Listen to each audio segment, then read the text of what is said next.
Everybody, and welcome to your 5.8 template editor training. My name is Angel Burgos. I'll be your instructor for the afternoon session. We're going to go over the new enhancements for 5.8. As many of you may know, there's a new problems module. So in the problems module, we now have the capability of capturing problems and diagnosis. Your problems are what we're going to think of as clinical information. They're associated with your SNOMED codes. And the diagnosis or the billing side of it is going to be what we're going to think of as the administrative side. So you're going to utilize your ICD-9 and billing codes. So with that being said, what we're going to do is we're going to take a look at the new triggers that are associated with both sections. From go on, and we'll talk about a bunch of other little things. There's not been a whole ton of major changes in Template Editor, but there are some nice new functionality and features that we'll get into as we get into the application. So here I'm going to share.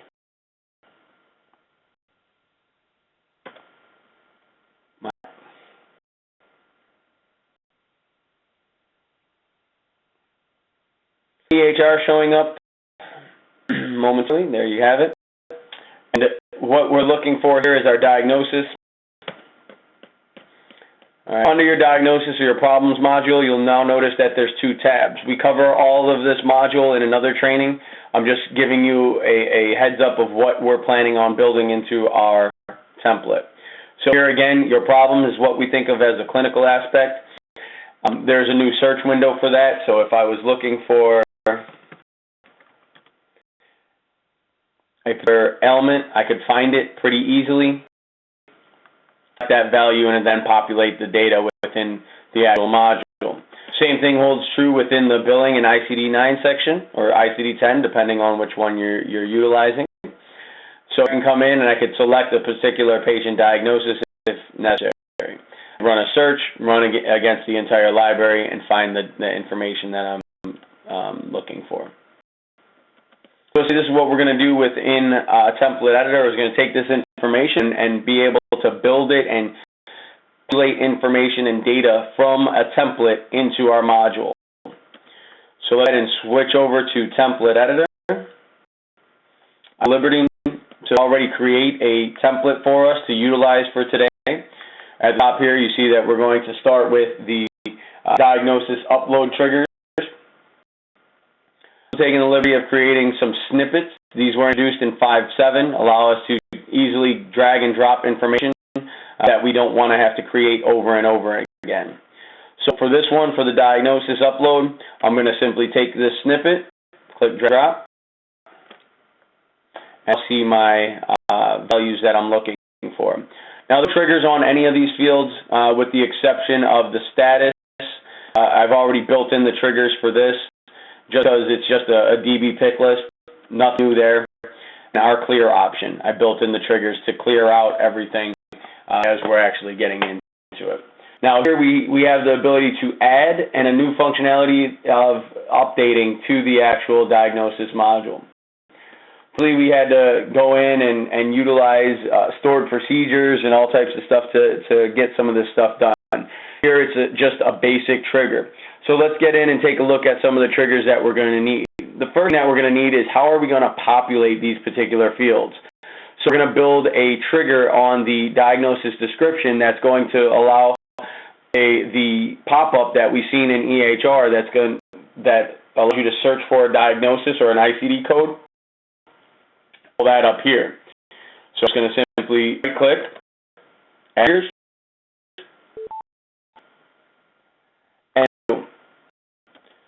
What's new event is going to be a click string, and option is going to be a pop-up. Now pop-up, you'll allow you to select different values here. The ones that we're interested in is first the diagnosis. Later we may talk about the NDC ID, and actually talk about the SNOMED problem list. Here, I'm going to select my diagnosis. If you've seen the diagnosis when we were searching for it, a lot of information that we would need to populate on this field to actually get it to pop up and assign the field values. So don't really need a caption here. Filter text, we're not really filtering anything, but your categories you could utilize if you wanted to. What this allows you to do is it allows you to allow the end user to search a specific category. Now, we could do that, but in this particular situation, we're going to want them to be able to search the entire list of ID codes. It's going to lock down the actual category, the default to a specific category. We're just going to leave it blank and allow the end user to determine what they want to utilize. Measure diagnosis key. You could go in and we set up based off of a specific diagnosis key. In this particular example, we're not going to put anything in that diagnosis key. We're just going to hop down and utilize the ICD-9 code as the key. Here, all I have to do is look for the ICD-9 code. Right here, you'll see the assigned to. Below is where we're going to be able to populate that field from. So I'm going to come on in. I'm going to look for my TXT diagnosis code. The TXT diagnosis code is essentially this field here, this ICD code field. All right, it's just the name of it. Once I'm satisfied with that, I can then go ahead and determine that I want to populate the description. So when I select an item from the actual pop-up, where am I populating this information in the actual template? Here it's actually called DX Descript. I can have information. Again, it's going to populate our description field. Below you have the HCC and RHCC, the value that's utilized with Medicare Advantage. So if you're actually trying to capture those ratios or that information, you do have the capability of putting that information onto a template. Otherwise, that's all the information that we need for this. I simply say OK, and that will now launch my pop-up for me when I'm in EHR. Not only do I want to launch it, I want to be able to send it to the actual module. So that's where we're going to come down to this Add ICD button here. As I said previously, there's no triggers on it. So we go in and build our particular triggers that are going to allow us to push the data that we're capturing up at the top to module.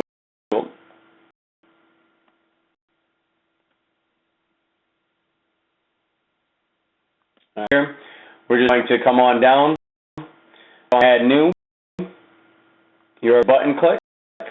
Your action is assign field value. This is every time you're sending a value from the template to the module, you're looking for a prefix term of patient. So if you click on your drop down and scroll down, or type, you'll patient, and then you'll see several of them, different options that we have the capability of utilizing. For us, right now we're building the diagnosis, so we click on patient diagnosis. And there I have the ability to come in and fill out my diagnosis. Nothing really has changed here from the previous, or from 5.7. The exception is that we now have a couple new fields, and we'll address those new fields when we get to them, and a couple new actions within the actual patient diagnosis field here. So I click on my action, and you'll now see 3 values. So previously we had insert, now we have update and delete. Again, update and delete options used to be done by stored procedures. We no longer have to do that. We could build it right from here. Click on insert. The next field is my key. For the patient diagnosis, your key is going to be your ICD code. Now, 2 ways of actually populating this ICD. I actually marry it up with the actual code that's going to be in this field, which is what I want to do.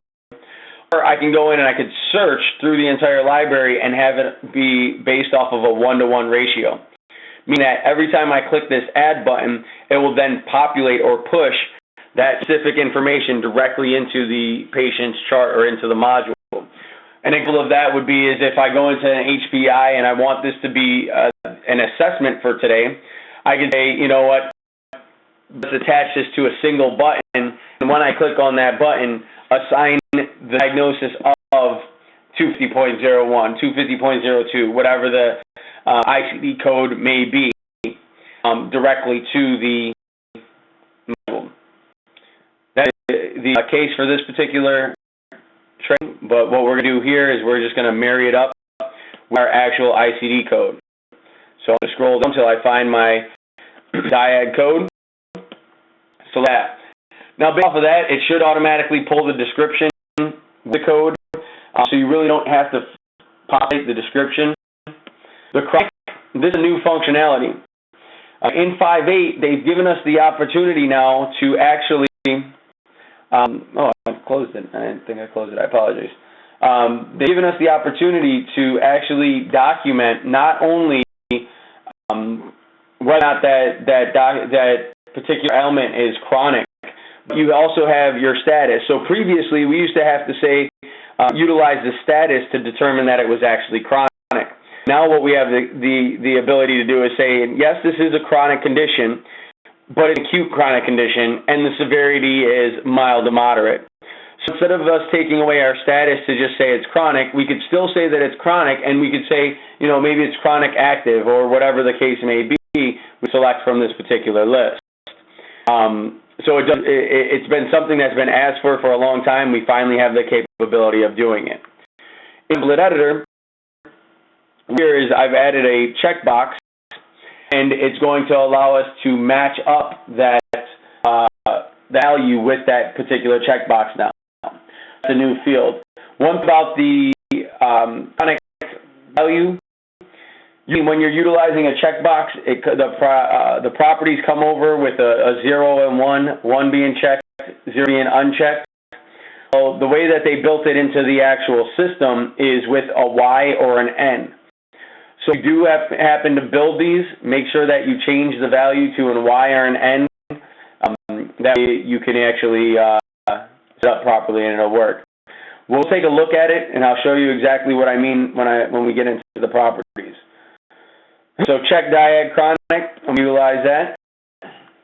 My status, I'm just going to marry up with my status field here. I showed you that we added the pop-up for it already.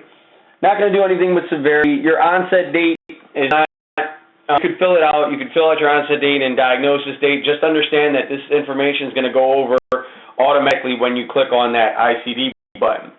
So if you want the onset, a lot of times the onset happens before the patient actually comes in, and they're diagnosed. Usually it's that day or a day later, or whatever the case may be, depending on results and things along those lines.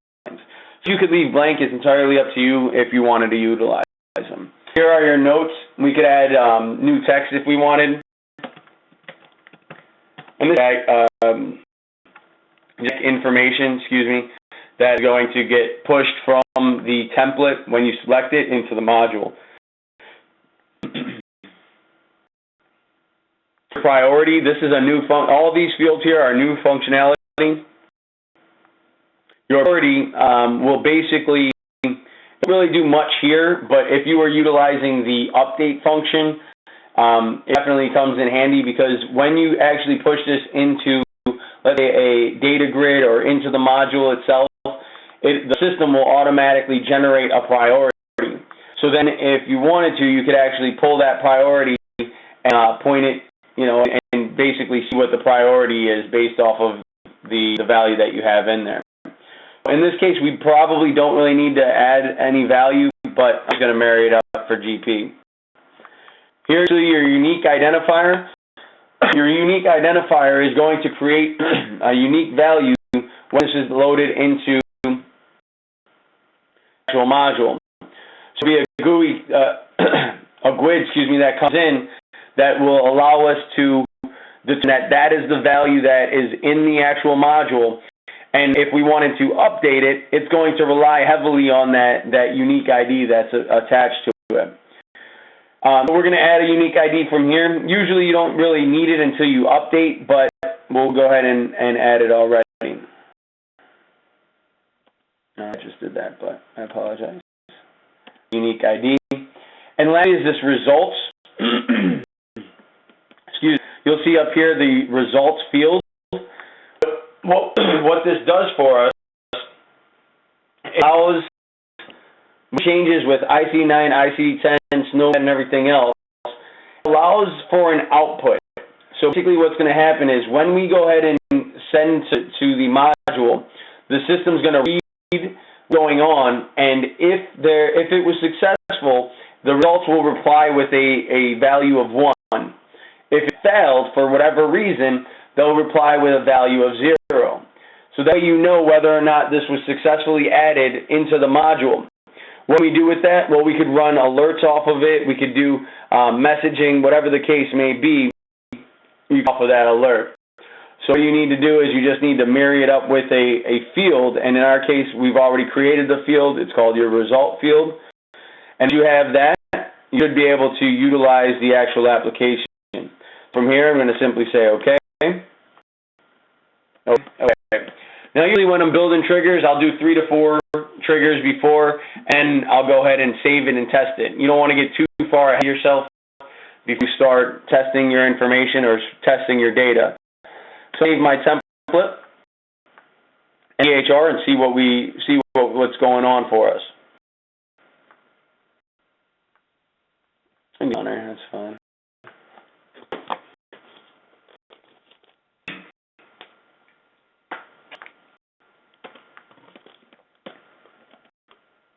Launch our new template. Because I have a tab stop or anything else in place, it's going to automatically launch my engine.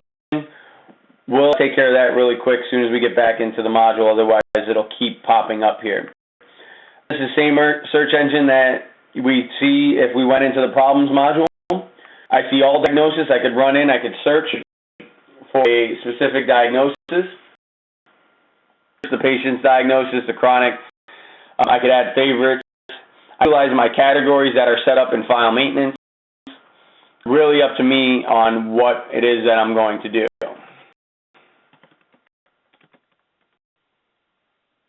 See if there's anything.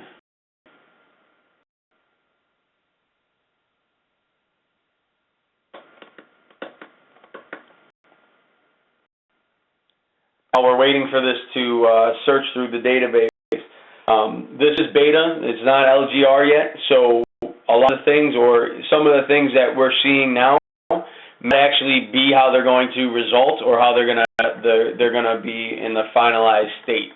So just keep that in mind when reviewing this and seeing the information. We wanted to get the information out to you guys as quickly as possible. All right, looks like it's going to end up timing out. Well, we'll go back in. We'll create some more data here. The piece of what we want to build is we want to be able to update the information once you do actually select and push it into the module. You want to be able to update it. So what we're going to do is we're going to add a data grid. We're going to pull in the specific information that, one, we want to see, and two, we want to be able to update. We'll be able to select information from the data grid and have it populate back to our fields and give us the opportunity to make our changes and then click on update. So pull down a data grid. We're in the encounter level. That's fine. We just want to see what's been added today. I'm going to go at my top, and what you're going to see here is your billing ICD list. It's the same list that the tab that we were just working on in EHR. From there, I'll be able to select all the values that I want. There's a value here called your patient diagnosis encounter diagnosis priority. That's what I was mentioning earlier with the priorities over here. It allows us to actually see what priority was given to that particular diagnosis for the encounter. Again, encounter priority. Use the column headers if you wanted to. I'm going to change one or two. I'm not going to change a whole bunch of them. Need is our description, diagnosis description, our ICD code, probably our status. That's what's up there next. So we could put in our status master. What else do we got? We have our new chronic indicator. That. There it is. HCCs and HCCs, so those values, again, if you needed to pull them, you could. And lastly, we had our unique ID. That's a new value that you'll find in there. So all my information that I want. Only thing is here, I don't want two descriptions. So that. Chronic gait is fine. I'm okay with this. Maybe it should be ICD instead. Once you're satisfied with that, simply say OK.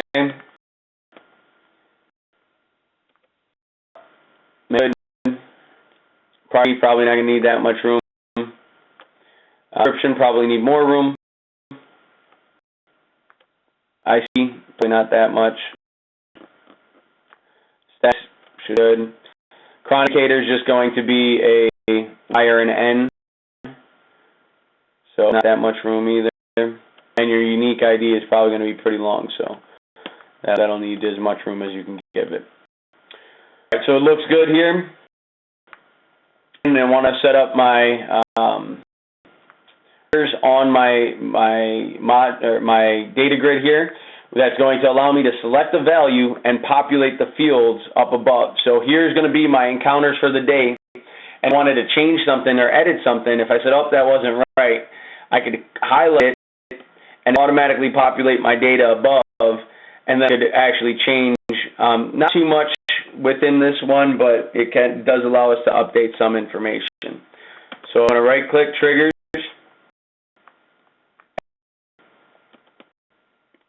Is going to be on row select, nothing new there. We're good, and we're going to assign a field value. The add button. Top, it's going to say assign to where. Basically what I'm going to do is I'm just going to go in order. So I'll go through my diagnosis, my code, my status, my chronic, whatever the case may be, until I have everything selected that I wanted to populate. So I'm going to go up to the top. The first one that we see there is the diagnosis description. So we got to find that. There it is. What I'll do is I'm going to marry that up with what's in the encounter sheet. So here we see that we have a description value. So the description value for that is called your patient underscore diagnosis description.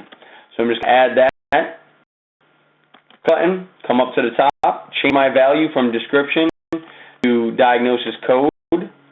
I can come in here and I can change my description value from description to ICD code. Whoa. Let me get rid of all that. All right, change those. Add. So my next one is our status, diagnosis status. Here it's the master. Add is our chronic. Add chronic. And chronic indicator. Add. Priority.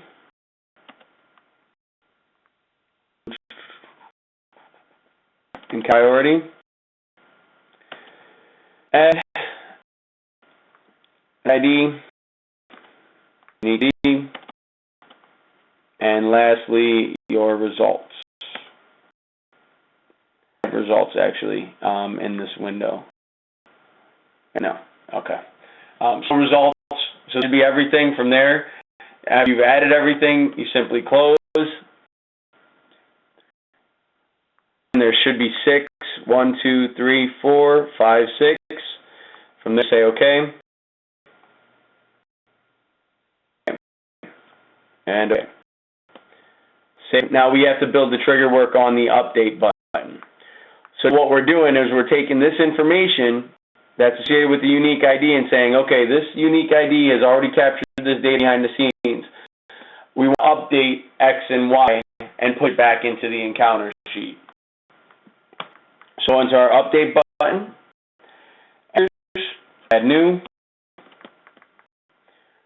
Here is going to be again patient diagnosis.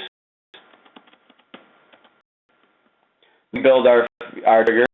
Going to be the action is going to be update versus insert. If you notice, it automatically grays out a bunch of fields.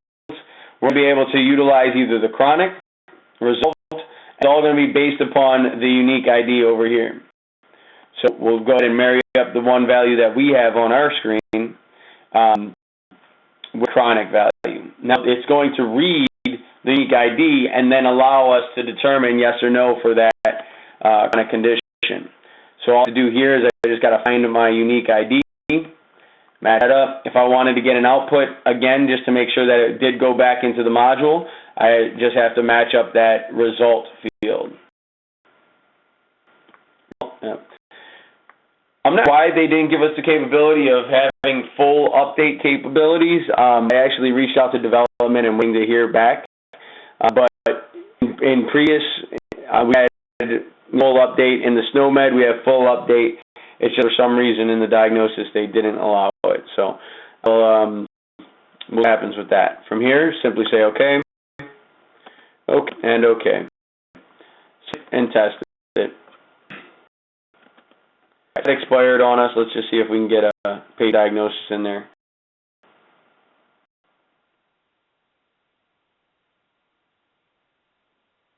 All right. So it found a patient diagnosis. Here again, those indicators for HCC and RxHCC. It's just because I have a setting turned on that's allowing them to stay there. What is that first set of triggers that I did with the pop-up will allow the descriptor to populate here and the code to populate there. All right.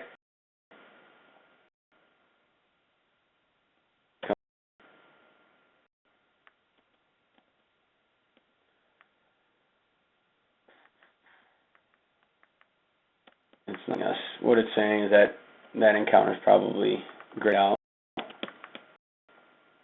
No.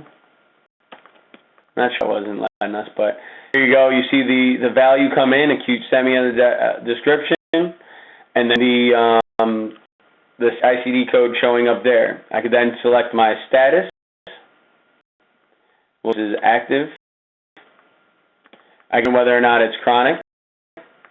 All I need for this. From there, I could just say add what we're expecting to happen. The unique ID is going to populate, and the result is going to give us a result of 1. This. Now, within our actual diagnosis module, on billing tab, from today's date, today's time, the value that just got added, it captured all the information that we just added to our template. Pretty cool. Now, because I've made additional changes to the update and the clear, I close this. Changes, sure, why not? And we'll see our new information. I have to build that trigger real quick. A placeholder. All right, so here's our, our and the value that we added today. If you wanted to, I can clear this. All right, just clears everything out, so it's like we're starting fresh. Come in and I can either add additional diagnosis or update the existing. So I wanted to update the existing, I can come in, select value. Now remember, we only had the capability of doing the chronic or the resolution date. We have a field for a resolution date, so we're just going to mess around with the chronic here. Now the indicator is at yes. When I click on the update button, you should see a result value show up in here of 1. Notice the priority. The priority then comes over. There is known issues people are working on, but it still does work. So here you'll see the results came over here as N instead of Y. And if you go into the module, that the result has changed and cleared out that particular checkbox. Take a look at the properties of that checkbox. To be honest, like I said, usually it's a numeric type and it's a 1 and a 0. For that particular value that's going into the module, it's come over as a Y or an N. So you have to make sure that if you want it to work and function properly, that you meet those requirements.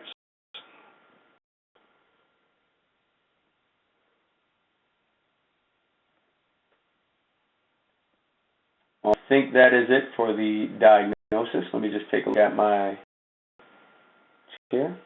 Yep. Looks. Next section is your problems, your SNOMED upload trigger. Very similar to what we did here with a few minor adjustments. Already built the values in snippet, so I can go into the snippet. I could pull down my problem setup, drag and drop.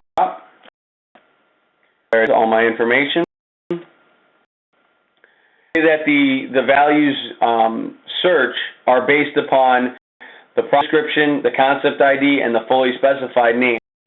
So those are the values that you need. Most of it is just the concept ID. The concept ID will help out, but when you understand what SNOMED is, it's clinical terminology allowing the provider to document exactly what they're seeing and not having to worry, does it fit into an ICD code or associate with an ICD code. The concept ID is more behind the scenes. It's not really meant to be used for end users, but because of the training, I want to show you exactly what's going on with it. Here you have your problems. What we need to do here under the problem description, in order to get that pop-up that we seen earlier, we actually have to build our triggers. So add new. Trigger. Here is going to be on entry click. Action is going to be a pop-up. Under pop-up, you'll find a SNOMED problem list. You select that. No need for a caption. Here you don't have the ability to utilize filter text or categories, but you do have your concept ID, fully specified name, and description. So I like that particular first value and just marrying them up with the field values that we have in there. So there's our concept ID, our fully specified name, and this is our description. Say OK. And OK. And OK. All right. So that'll populate the first three fields. The side I'm going to leave as blank for right now. All that's going to be typed in there is left, right, or bilateral. Track problem. New option, a new functionality. In SNOMED, we could actually document that it's not only a chronic issue, but it's something that we want to take a look at or that we want to track for the particular patient. Think of your problems, again, think clinical. It's the provider documenting exactly what it is that they're seeing. So if they want to track a particular issue, they could a track tag, so to speak, to it, and we'll be able to filter by that track and see exactly what we were tracking. If it's multiple diagnosis or multiple problems, we could track multiple at once. What we need to do is we need to add our information to push it from the template into the module. So add problem, right click, triggers, add. It's going to be, again, anytime dealing with pushing data into a module of some sort, it's going to be patient, and what we're looking for here is patient problem.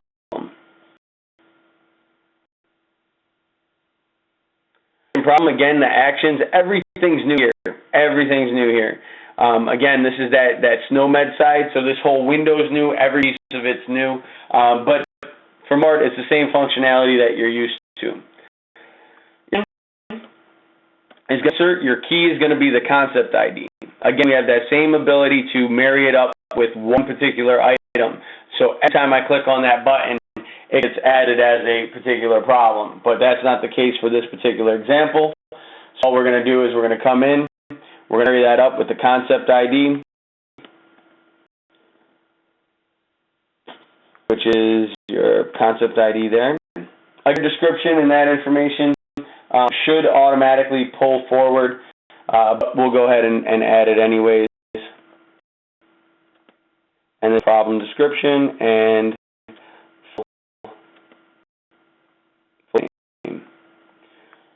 again, if we had another checkbox for chronic, so if we had another value down here, we could marry that up. Secondary condition, if you were documenting secondary condition, problem status, clinical status. I mean, this all has to do with understanding what's in the actual module. We don't necessarily need this to move forward. Your onset date, last addressed, resolved, and resolved reason. Again, all information that, depending on the way that you want your trigger to work, is going to determine whether or not you need that information. Your notes, again, you can add notes so it automatically pushes it into the module. I'm going to say, static with that. Recorded source elsewhere, recorded elsewhere source, and the recorded elsewhere option. It allows us to document that. Where would it be recorded from? It could be coming from a CD sort or something along those lines. So we have that capability of documenting where it came from. We actually do have a side here, so we could actually select that side, letter bilateral, or you could just point it to the side field. Not do anything with site. Your unique ID, we do have a field out there for your unique ID. Again, the same purposes that we had previously. And your track problem. Your problem here, again, is going to be in a yes or no format, but we did create a check for it. So, and find that CHK problem track. So all the values that you need to populate this information from the template in the module. Hit OK, and OK, and so and you'll see that information. All you have to do is save, EHR, back to your template, and test. Want nothing with that. I keep forgetting to build that trigger.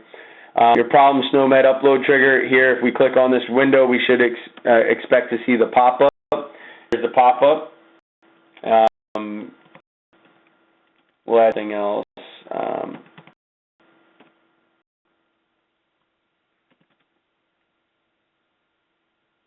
I got asthma. It automatically populates those fields based on the trigger work that we set. Here I could say aside. Determine if I want to track it or not. So I could track it here. Add my problem. See the blurb that went through there. We then have the capability of going into our problems and fresh and see. What did we add? I apologize. Here we go. Problem. Under the problems list, we just added asthma. You'll have that value come across. All right, the date, and where it came from. All right. The value side is what we put in there. Left. It did say that it was a tracked issue. So if we click on this option up at the top, show my tracked problems. There it is. All right. So you'll see those tracked problems into template editor. In the editor, the ability of data grid and utilizing the update button or functionality that we just used for the diagnosis. So we'll click drag and drop a new data grid. The data grid here is brand new for the system in 5.8, and it's actually a type. So previously types would allow you to determine what of information was going to be captured, and then you would select the table. Well, here, if you come on down, you'll see the type is actually problem list. Pulls over all the information that we need, automatically filling or populating your table for you, so you don't have to do anything with it. From the point, again, you just look at the fields that you have and put information over. On how you want it to show up. Maybe I want my concept ID to show up first. In our case, with the problem description, I can find my problems description. The fully specified name, and what else do we got there? unique ID. First, we'll pull the site ID. We got chronic, promise, status, record elsewhere, resolve, reason, secondary condition indicator, and problem say. All right. So with the information that we need there, I'm satisfied with it. I simply say OK, make it good. Again, description and specify name probably need the most space. Just make them a little bit bigger. So again, we have to build those same triggers, but here on the problems list. So we right-click on the actual data grid, add new, on left, assign a field value, add new. Where do we want to send it? So the first one is the problem description. So I'm going to hold down until I find my problem description. Then here in my value calculation, if I scroll down, you'll see the problem list. So just marry that up. Problem description. Add. Go back to the top. Change it. The concept ID. Select ID. Add. By name. Fully by name. Side.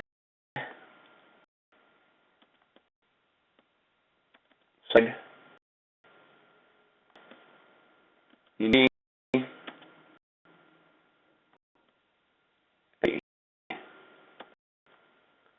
Alright. We do. Nope, unique ID we don't have anything for tracking, as you've seen when we built our data grid there. There, once you have everything, you close. The values 1, 2, 3, 4, and the unique ID is 5. So everything marries up, right? Okay. All we have to do is come into our update field. Update field. Add. On click.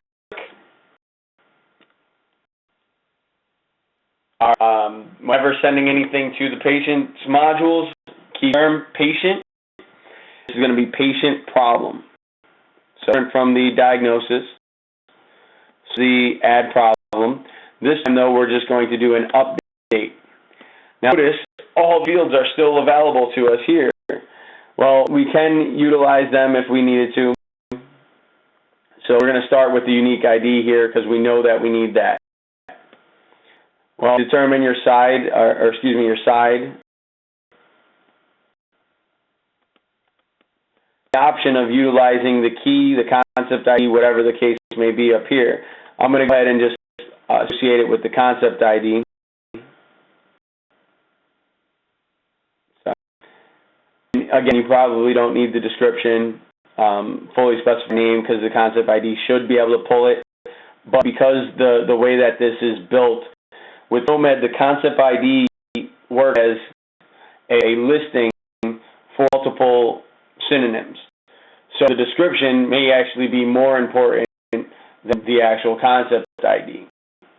It all depends on what it is that you're actually working on. I'm going to go with my problem description and fully specified name. Didn't do anything with chronic, didn't do anything with the rest of them. So again, I could just say updated. Let me collect my status first. Updated and OK. And OK.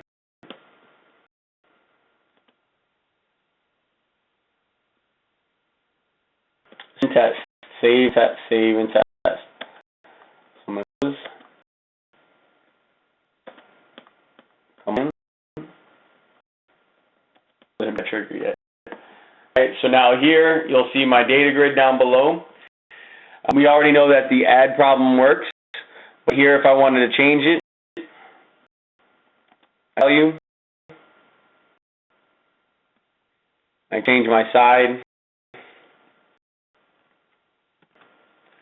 I could problem as well. I think this was tracked, wasn't it? It was. Let me pull that back and forth. I have to send an email about that. I have the capability of updating and that it's changed from left to right. Now also within your problems module, if you refresh, value here,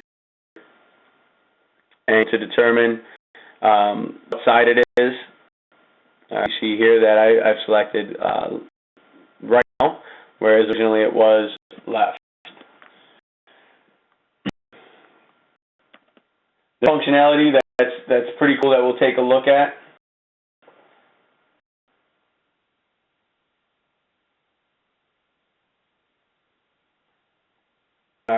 And what that is here we're going to pull down a new activator, and for our problem, so we'll say remove track problem. All right. Okay. Right triggers. If you notice, when we're in the patient's problem,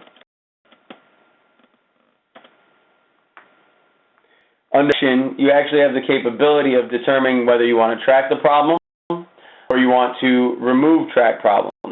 We gave the manual track problem to the actual little checkbox there. Now we have the capability of coming in and saying, okay, we want to track whatever problem it is. In this case, I'm just going to go ahead and use the concept code and the unique ID. So we'll go concept ID, utilize our unique ID. Unique ID is pretty much everything now, once you add that value. So okay, and okay. So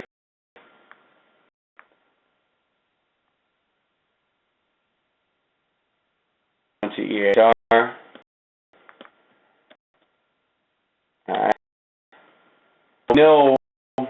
Asthma, it's a tracked problem based on us being able to track that problem. So you see that it's a tracked problem by clicking on that icon. You can see that it's tracked. You also notice down here where it says add to my tracked problems or remove from my tracked problems.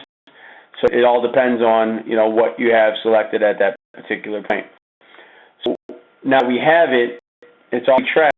I can go into our template.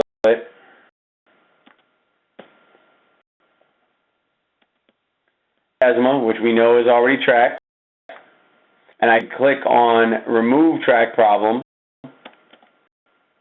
It saves it. And if I refresh, meaning my old values on the track problem, it's still there. It's just not considered a track problem anymore. If I want to be a track problem, I come back in, turn it back into a track problem, and be able to see it. Pretty functionality.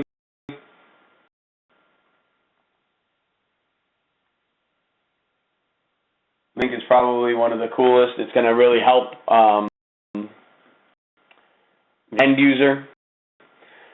So our two values there, you have your diagnosis upload trigger and your problem SNOMED trigger. Information to it, and was able to see the functionality and everything work properly. Next, go ahead and see if I could just copy a field. No.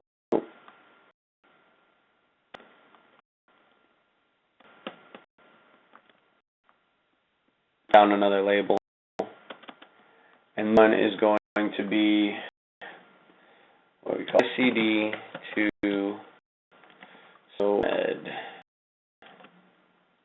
map. We pull down another label there. Give value. What we're going to be able to do in this example is we're going to utilize the fields from above.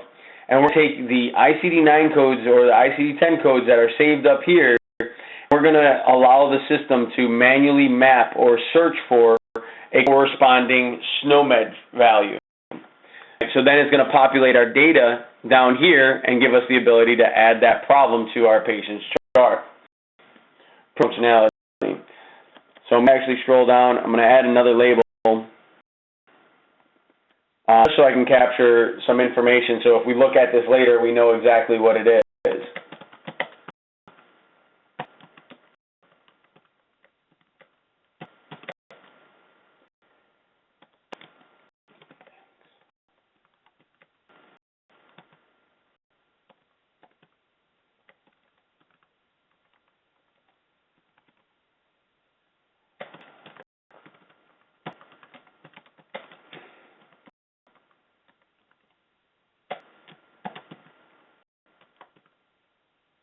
So again, just giving it a little label so we know, what's going on with it when we look at it at a later point. I'm going to pull down a activator. I'm just going to use a button for this one. And the option here is just going to be ICD to SNOMED map. Alright. Bigger so we can see the whole thing, and we could build our triggers. Now, you're going to make sure that you ran the clinical data loader so the gems get pushed in, and there's a bunch of different setup that's involved in back end with setting up the ICD and SNOMED codes and everything that we're utilizing in the actual problems module nowadays. All it has to be intact in order for this trigger to work. But it will work, and we'll get to see how the trigger actually functions if everything is set up properly.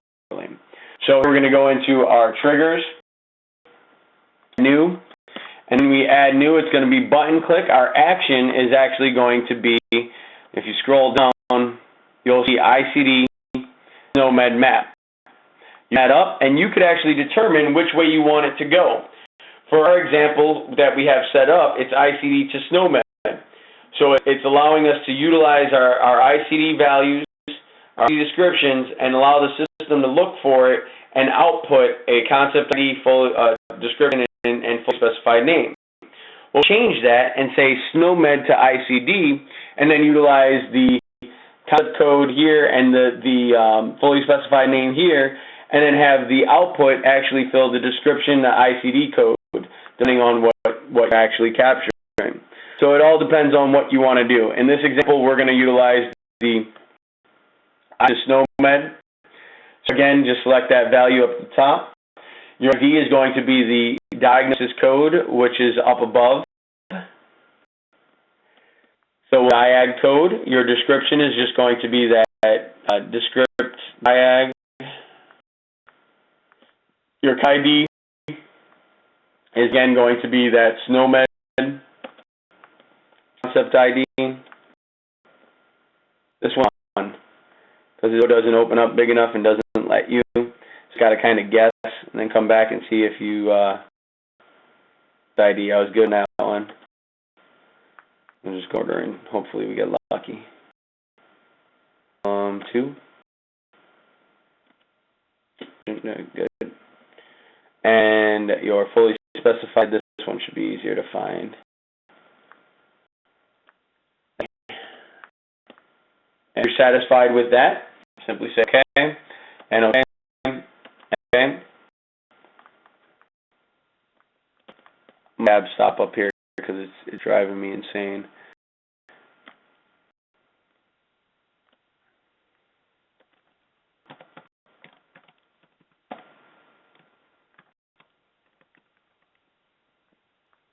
That should be fine. Say OK.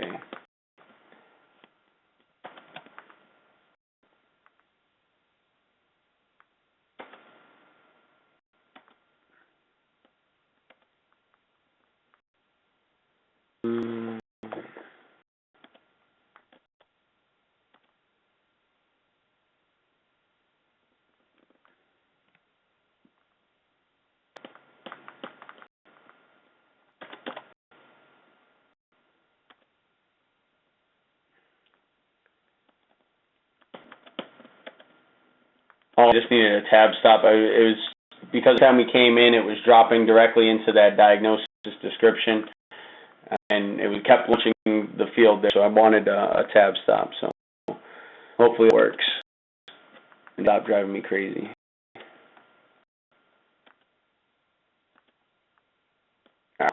So drop in there. Now what we need in order to get this to work is exactly what we have here. So we have a value in the diagnosis field, right?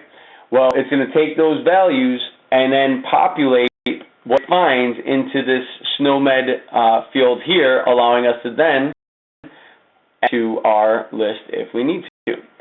So here, I'm just going to click on ID to SNOMED. Successful. In a couple seconds, we'll see the value come back. And there it is.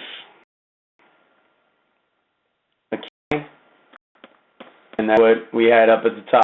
So again, I could do any search for anything. Now I could update it if I wanted to, or pull it into the module if I wanted to, but you have that capability.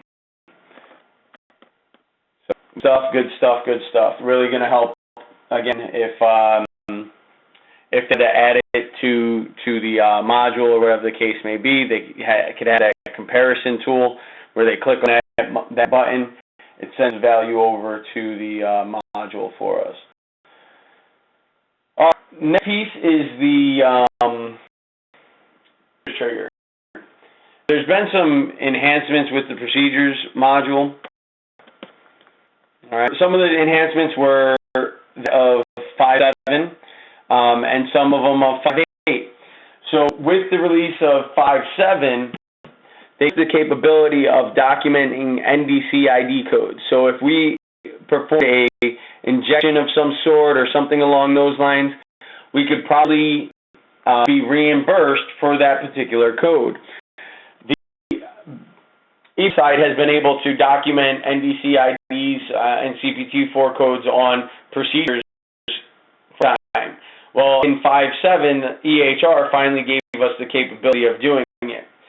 So you have to build your library, and my library is not that big right now, but you do see the information that's showing up. You can download the cost map from a website and then reformat it and upload it into the NextGen database. But these are all the values that I have right now. So what we're going to do is we're going to utilize these values so we could push that information across to EPM and into procedures module.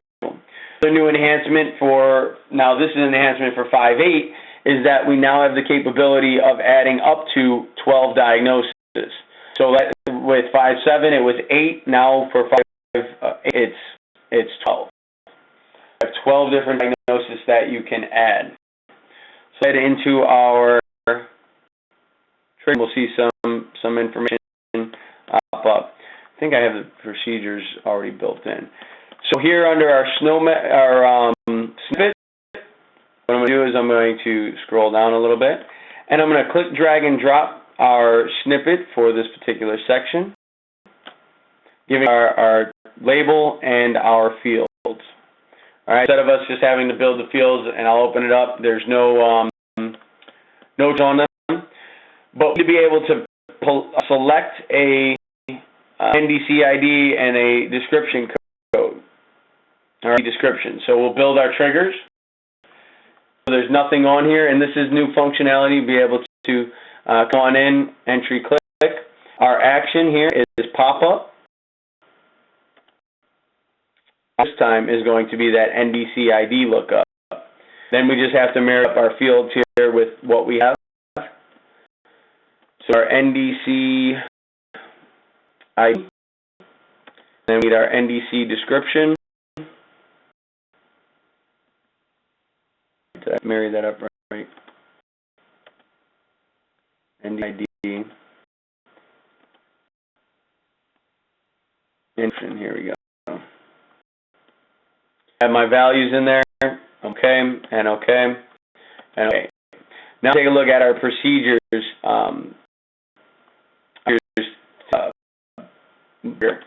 So we're going to add our new procedures trigger, and what this is going to do is going to allow us to push this data all into the actual module. So here, a button click event is fine. Anytime you're pushing data into the module, you're going to start with the key term patient, scroll on down until you find the procedure, select procedure. At the procedure window opens up. Up at the top, again, you have the ability to update, delete, insert, whatever the case may be. For us, we're just going to insert. Location is just going to be our current encounter location. So you drop down, you'll see current location. Your key. On one, instead of adding another field, I want to do a 1-1 ratio so you could actually see how that functionality works. I'm going to utilize the J code that we know is associated with VCs. So I go in, search,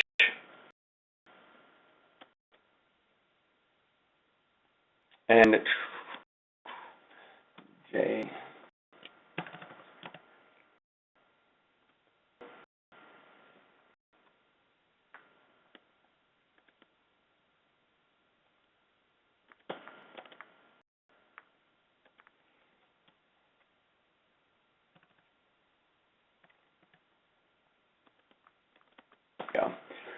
First date, we could just add current encounter, and encounter ID is current encounter. Your unique ID, if you wanted to capture a unique ID to be able to update and everything else that we've seen. I think by this point you've seen enough of that, so you understand how it actually functions and works. Below, some of the information comes in by itself. Again, notice here you have your diagnosis. Pull from the diagnosis above, and do is pull that code. You notice again you have up to 12. You can add a modifier if you needed to.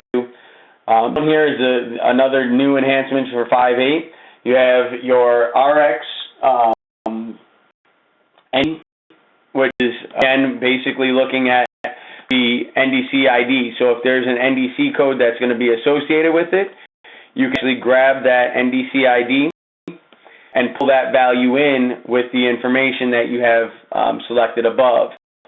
RX indicator, this was used for one of our big clients that deals in prosthetics. They need a way to determine whether or not there was a script that was written and on file for procedures. So before they actually went in and started billing, they wanted to make sure that the script was on file for that particular prosthetic. So it allows us to capture that information. For our example, we're just going to give it a yes value. We're going to say, yep, we got that script. Actually is, again, that output, the results, being able to capture the procedure results value. So you can do that.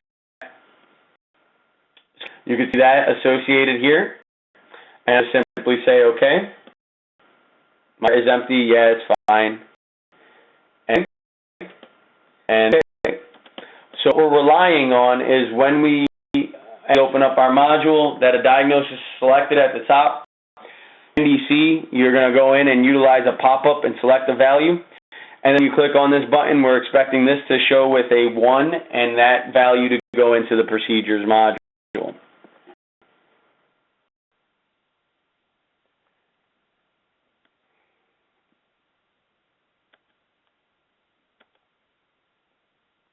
Template. Go on. There's a code in there, so we're good. Here, under our procedures, the box, be able to run a search. Run. Here, add my value from my search. Add with what it is. Add to my procedures. Procedure code going through. What we're for here is a value of 1. This. And you should be able to take a look at the procedures module. There's right now one. And you that value. There's our information. Come up. There's our CPT. Here it's on file, yes or no, your NDC ID number, everything that they're going to need to properly build. And you see here that it automatically populates with all of the information, gives you your RX on file, and you're ready to go.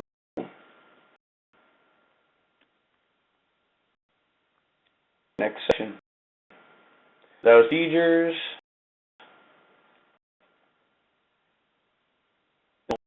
Let me just go ahead and get into template editor.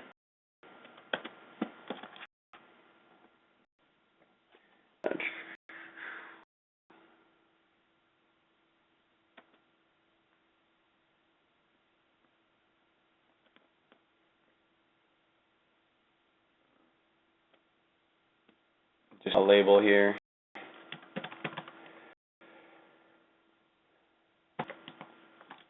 Oh.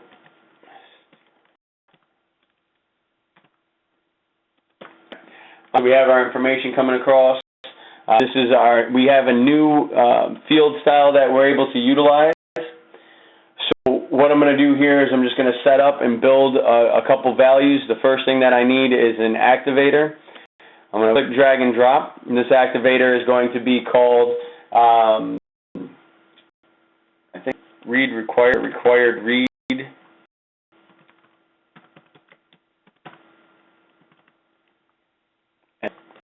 And then add a new field,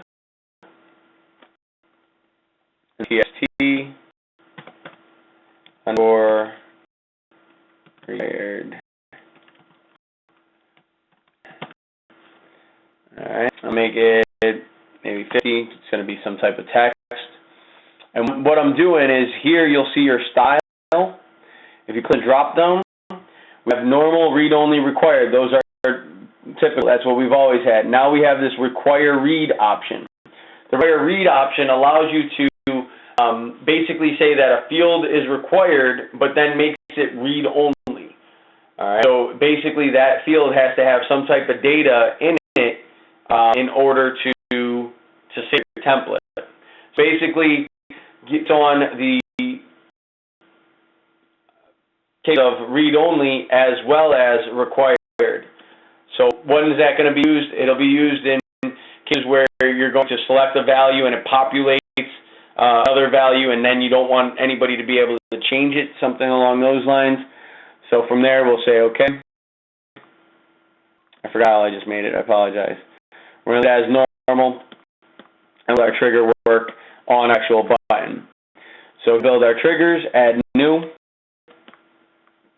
On our action is going to be assign a field style, or change a field style, change a field style. On that, another enhancement for 5.8 is that you now have the capability of selecting multiple fields at one time. Previously, it was a 1-to-1 ratio. You'd build one trigger, you'd build one field, or change one field style. Now we have the capability of coming in and doing it for multiple fields at one time. So our field that we just created, here's the style list. I can then, again, go into the require read, say OK, say OK. Now I'm also going to add one more trigger so you can kind of get a better idea of what it is that we're doing. You have your on button click. I'll assign a field value on this one. Do that field equal to style.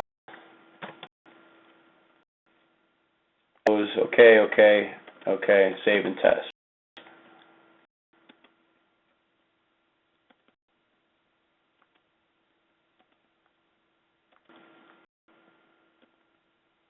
So now what we're expecting is we could type in information if we wanted to, but once it's a read only, it's only going to allow you to read only. It's not going to allow you to save. So now if I try to save my template, it's going to tell me that there's some on the button. It actually has to have value in there. But right now the style is normal, so it's going to allow me to save it. When I click on this, it's going to change the style, but I have that trigger going in. Let me pause this for a second. I'm going to change field style. I'm going to disable this one for a second. No, I'm going to disable this one so you could actually see the functionality. Assign field value. Good. All right. Cancel out here. All right. So now I disabled that trigger. I come in here and it's going to be blank. And if I hit require read and I try to, what is it doing? Sorry.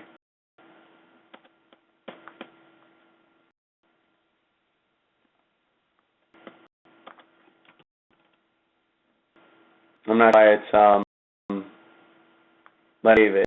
It's supposed to let me save it unless it is got field values in it like this one does. I'm not sure. Apologize.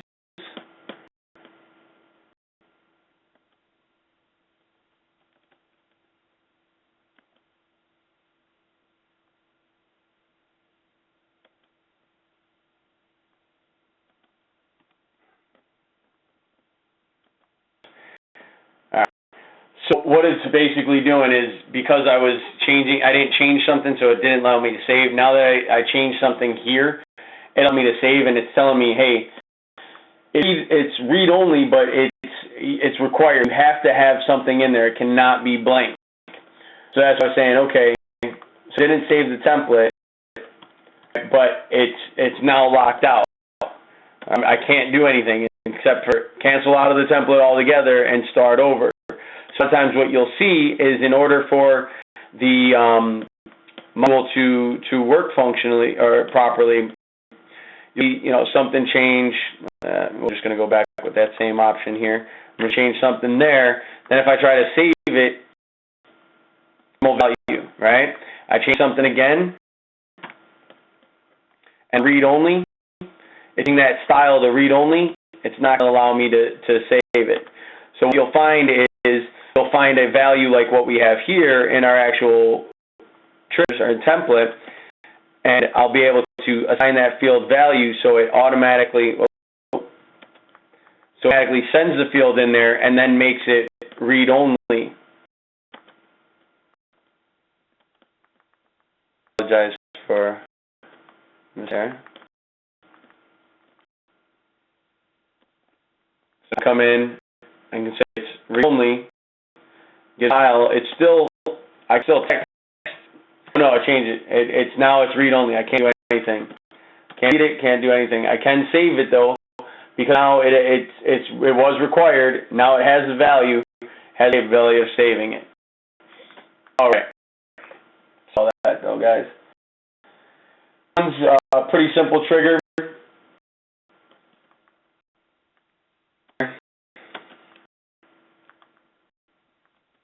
I'm just going to click drag and drop. And this one is our enable disable value. I'm just going to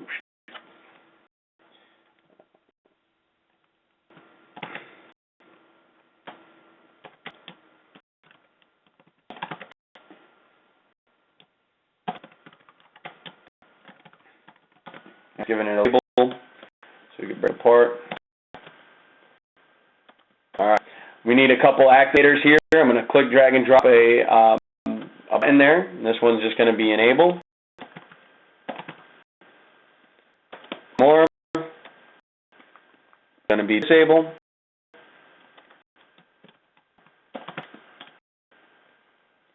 We just need a field to test on. T under.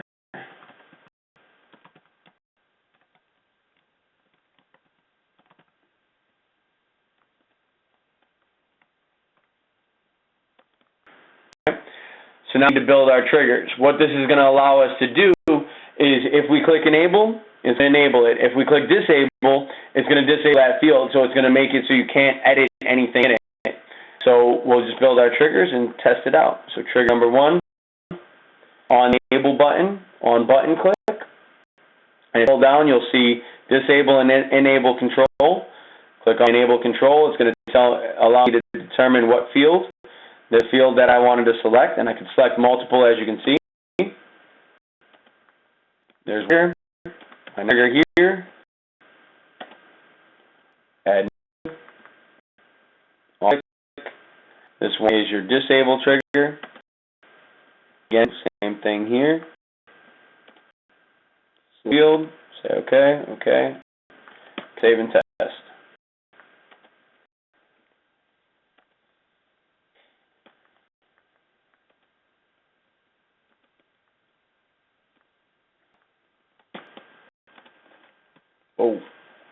Sorry about that. So here, I tell them what I want. I go ahead, I could disable it, so now I can't type anything. I go ahead and enable it. Now I can come back in and type again.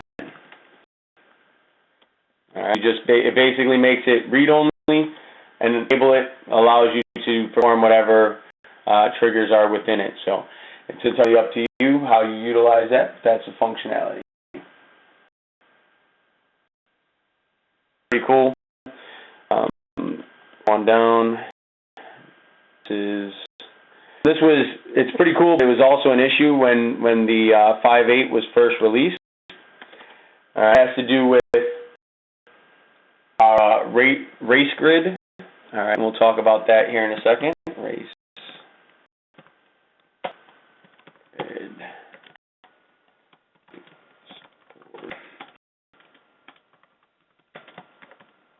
M2. All right. So, initial application. There is a meaningful use to requirement that basically said that we'd be able to capture multiple races for the actual patient. Okay. So in the actual case, they added the capability in 5.8, and they deleted where it used to be. It used to be on a template, and it would write to a template field or a template table. Well, they deleted it, and what happened is when you first came into ER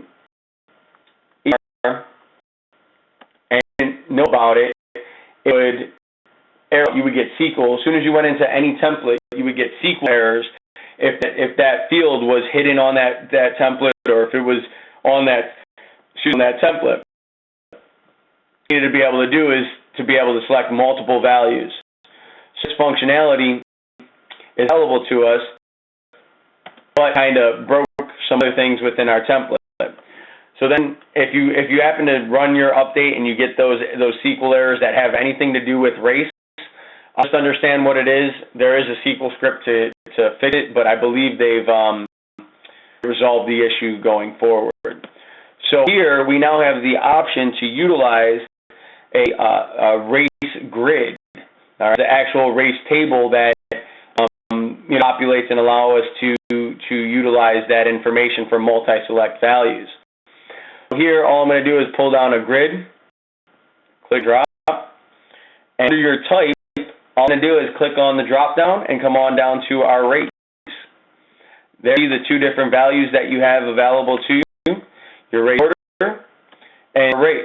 So you do have the capability of selecting a specific race and promoting or demoting it based upon, whatever your race or ethnicity is there. So say okay. Here, so see everything. Save. Test.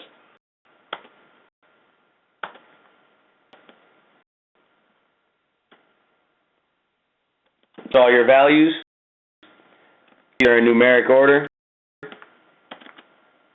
I open it up, come in, I could change it. Select a bunch of other values. Remote. I can see. Manipulate into my data grid. Right. It also marries up with that same grid that we were seeing here under your modify. Yeah, Alaskan, Asian, and Indian. All right. So you see all the values coming across there. So that, again, a new functionality to support meaningful use too.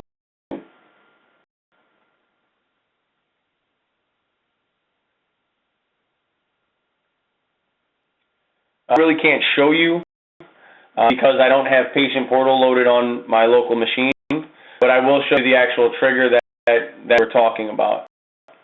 Here, I'm going to pretend to add a new trigger. On click, we have a new action for Patient Portal. You select Patient Portal. We've had the ability to do it from an enrollment perspective, but we now have the capability of sending a scheduled message. All right, you could set that up so when you click on it, it'll launch the message window that you would typically see when you're writing an email for the portal. All right, you could fill it out and send that through the actual portal. But again, because I don't have it set up, I can't show you a particular section. I know the immunizations have now been moved from the base to the orders module. So new functionality with them. What is this?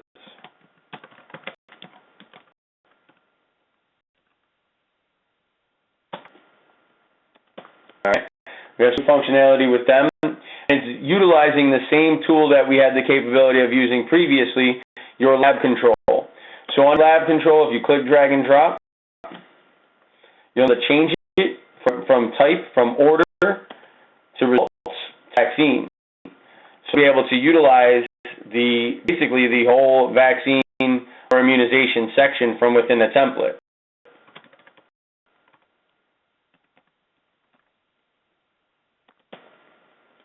Get just a little bit smaller. Pretty small though. Oh, wrong button.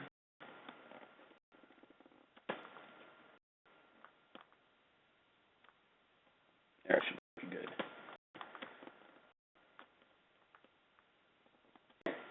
I save it. Come on to my template.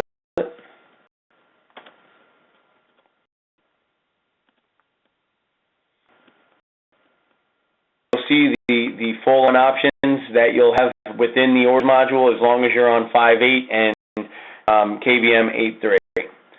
So I could actually order a vaccine if I needed to, perform whatever tasks I would need to from the actual template versus going to the module. I'm not sure why it keeps kicking me out. The idea. And we'll be able to wrap up, folks. So here, I'm just going to go ahead and click drop another label. Come on, give me space. One is going to be our orders results.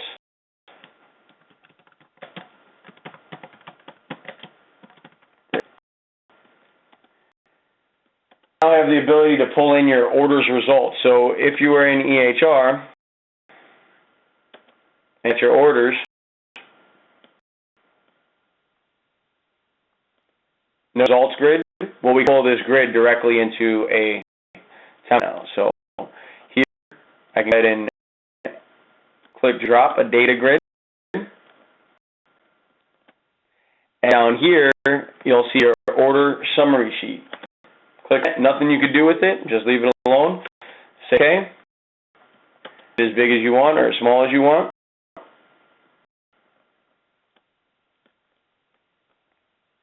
Save.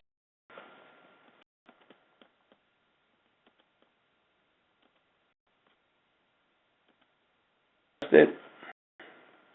And there's all information. Not really anything you could do with it. It's more only, but at least you can see the summary of the results.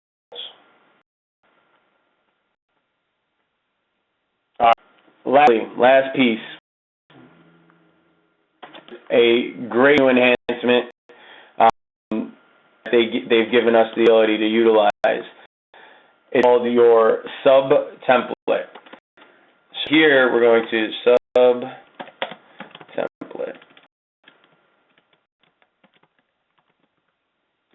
Your template. So with the release of 5.7, they gave us the ability to utilize snippets, right? Snippets, as you've seen earlier in this demonstration, give you the capability of utilizing information, clicking, dragging, and dropping that information into your template. I created this in a snippet unrelated, encounters ago or before the training actually started. But I'll have the capability of dragging it on. The thing is that if I make changes to the snippet, it will not affect select the templates where the snippet has already been utilized. The difference between a snippet and a subtemplate is the subtemplate will actually update or make changes to whatever template it is that I've actually added that subtemplate to. Very similar to what you would experience with sub macros in your documents module. So we don't have that capability, but you do have to build your subtemplates as well. So if you click on File, you'll now see the ability to click or create a new subtemplate. You have the ability to determine whether it's medical record pop-up, demographic, system practice, case, group, or sidebar. We're not going to actually create a new one. I've already created one for us. We'll take a look at it and we'll enhance it. So here, in our actual snippet window is now snippet and subtemplates. So you come in, it automatically defaults to either snippet or subtemplate, and you'll have the ability the capabilities to adjust it down here. So if I clicked on it and selected subtemplate, I would then be able to come in and find the particular subtemplate that we're using. What I do is the same thing that I did previously, is click, drag, and drop. So I have subtemplate, click, drop. There's information. Now the thing is that you don't have any control over adjusting the subtemplate.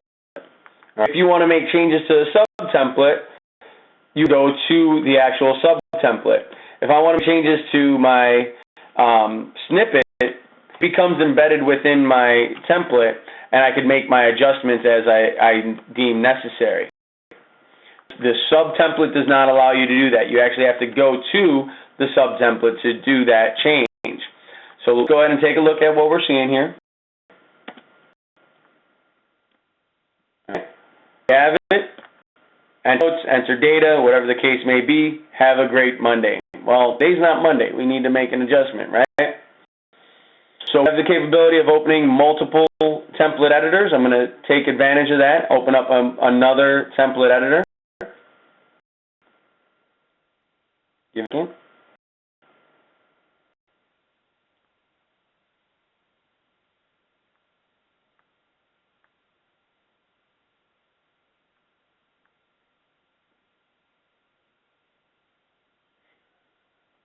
Here's a new template editor.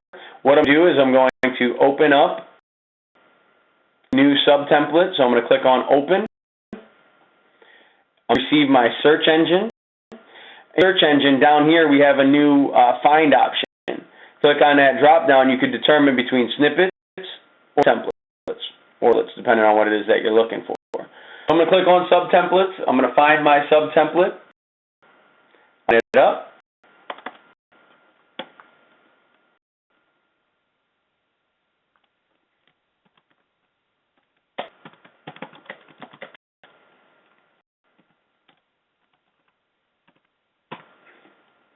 Add note, make changes, save. All right, that was all we changed was one subtemplate. Minutes, I'm going back into EHR. Here, see it. Have a great Monday. Come back.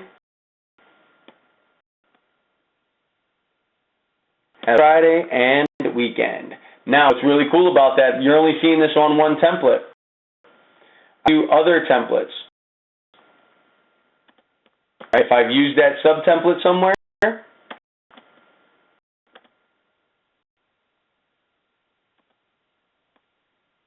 from last week or earlier this week, now changed.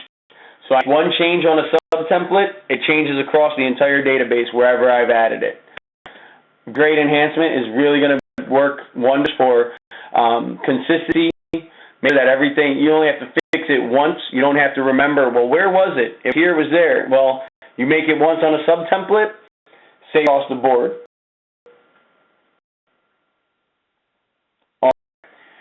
At that point, those are all the 8 enhancements that we needed to cover. During the session, we covered, obviously, your subtemplates. We covered the new field options, the field style options. We covered the vaccine and being able to see the orders grid. We meaningful use, the RACE2. Cover the enable and disable control triggers. We went into the procedures and the new procedures module with the NDC ID associated with it and added to it. Talk about the NDC lookup trigger or pop-up. We talk about the SNOMED values and the ability to map ICD values from ICD to SNOMED, SNOMED to ICD, of course, depending if everything's set up properly. We've taken a look at the problem triggers, which are all brand new, to add SNOMED into the patient's chart. And we've taken a look at the diagnosis triggers with the new enhancements to be able to update, delete, be able to capture the results, or excuse me, the chronic condition. And that is about it. At this point, I want to open up the floor for questions. Before I do that, give me a second, I'd like to you to everybody. Hopefully you've learned something during this session. If you have any questions, please feel free to shoot me an email at aburgos@nextgen.com. If you don't have any questions right now, feel free to drop off the line or drop off the call. I will answer any questions or take any questions now.